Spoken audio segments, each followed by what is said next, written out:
السلام علیکم ویورز، امید کرتے ہیں آپ سب خیریت سے ہوں گے۔ تو جی آج ہم لوگ اسٹڈی کرنے والے ہیں importance of fertilizers in agriculture, زراعت میں کھادوں کی اہمیت۔ آپ کو معلوم ہوگا کہ ہم لوگ اکثر جب کھیتی باڑی کرتے ہیں تو ہم لوگ کھاد ڈالتے ہیں، کچھ وائٹ کلر کے گول گول دانے ہوتے ہیں، جی وہ ہمارے پاس کھاد ہوتے ہیں جن کا ہم لوگ استعمال کرتے ہیں۔ جی یہ ہمارے پاس فرٹیلائزرز، ٹھیک ہے، کچھ اس طرح کے ہوتے ہیں جنہیں ہم لوگ استعمال کرتے ہیں۔ جی تو آج ہم لوگ اسٹڈی کرنے والے ہیں کہ زراعت میں کھادوں کی اہمیت کیا ہے، importance of fertilizers in agriculture, ٹھیک ہے۔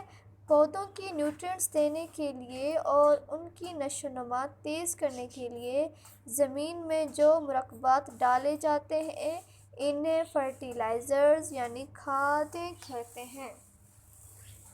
یعنی پودوں کی نیوٹرینٹس دینے کے لیے اور ان کو نشو و نما دینے کے لیے جو ہم لوگ چیزیں استعمال کرتے ہیں انہیں جی نیوٹرینٹس کہتے ہیں، انہیں کھاد کہتے ہیں، انہیں فرٹیلائزرز کہتے ہیں۔ جب کسی زمین میں بار بار فصل اگائی جاتی ہے تو اس میں یعنی کہ ایک جو وہ خاص قسم کا جو ایک نیوٹرینٹس کی کمی واقع ہو جاتی ہے، ٹھیک ہے۔ اس کمی کو پورا کرنے کے لیے ہم فرٹیلائزرز کا استعمال کرتے ہیں۔ فرٹیلائزرز دو طرح کے ہوتے ہیں، یعنی آرگینک فرٹیلائزرز اور ان آرگینک یا کیمیکل فرٹیلائزرز، ٹھیک ہے۔ جی آرگینک فرٹیلائزرز کون سے ہوتے ہیں؟ آرگینک فرٹیلائزر جو کہ قدرتی طور پہ ہمیں ملیں، ٹھیک ہے۔ یہ فرٹیلائزرز گلے سڑے پودوں اور جانوروں سے حاصل ہوتے ہیں۔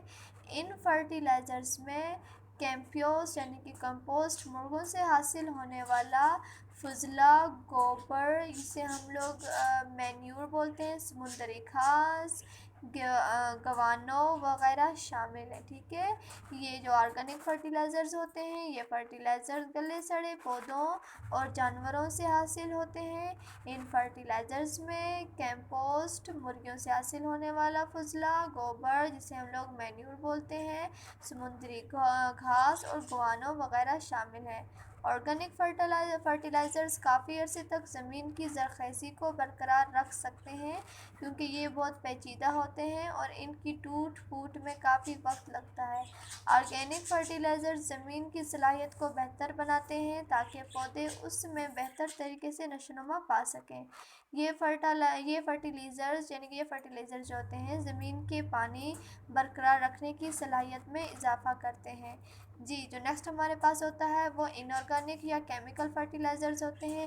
یہ قدرتی بھی ہو سکتے ہیں، مثلاً جپسم یا کارخانوں میں تیار ہوتے ہیں۔ پاکستان میں عام طور استعمال ہونے والا فرٹیلائزر جو ہیں وہ یوریا ہے، ٹھیک ہے۔ امونیم نائٹریٹ اور سپر فاسفیٹ وغیرہ شامل ہیں۔ یہ پاکستان میں عام طور پر استعمال یہی فرٹیلائزرز ہو رہے ہیں۔ یہ فرٹیلائزرز زیادہ تر پانی میں حل پذیر ہیں، اس لیے پودوں کو آسانی سے مل جاتے ہیں۔ ان کے کام کرنے کی رفتار آرگینک فرٹیلائزرز سے زیادہ ہوتی ہے۔ یہ فرٹیلائزرز پودوں کی بہترین نشو و نما میں مدد کرتے ہیں اور پودوں کی پیداوار میں اضافہ کرتے ہیں۔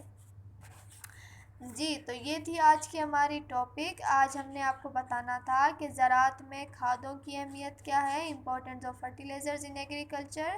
میں آپ کو بتا دوں پودوں کی نیوٹرینٹس دینے کے لیے اور ان کی نشو و نما تیز کرنے کے لیے زمین میں جو مرکبات ڈالے جاتے ہیں انہیں فرٹیلائزرز یا پھر کھادیں کہتے ہیں۔ جب کسی زمین میں بار بار کسی ایک قسم کی فصل اگائی جاتی ہے تو اس میں منرل نیوٹرینٹس کی کمی ہو جاتی ہے، ایک خاص قسم کے نیوٹرینٹس کی کمی ہو جاتی ہے۔ اس کمی کو پورا کرنے کے لیے ہم فرٹیلائزرز کا استعمال کرتے ہیں۔ فرٹیلائزر دو طرح کے ہوتے ہیں، یعنی آرگینک فرٹیلائزر اور ان آرگینک فرٹیلائزرز، ٹھیک ہے۔ جی تو امید کرتی ہوں آپ کو یہ ویڈیو اچھی لگے اور آپ نے اس ویڈیو سے کچھ نہ کچھ ضرور سیکھا ہو۔ انشاءاللہ نیکسٹ ویڈیو میں ملیں گے۔ فی Aman Ullah, best of look.